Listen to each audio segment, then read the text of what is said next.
Pustahin lang po muna natin yung ating pusta na po at medyo nakakit na. Sisit aside natin.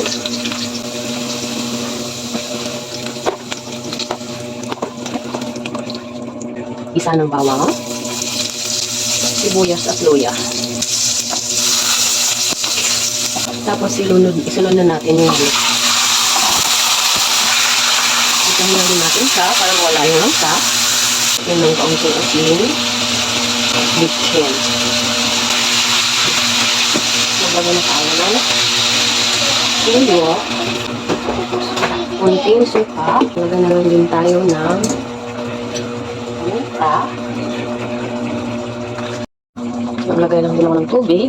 Tapos ilaga na natin ito para maging malambot yung ating manok. At kapag kumulo na ito, ayan, at mag-evaporate, lagyan na natin yung patatas.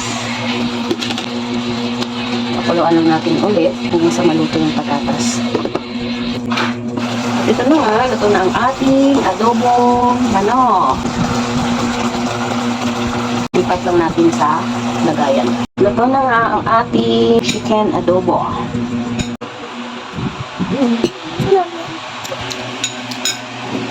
Kain na kain.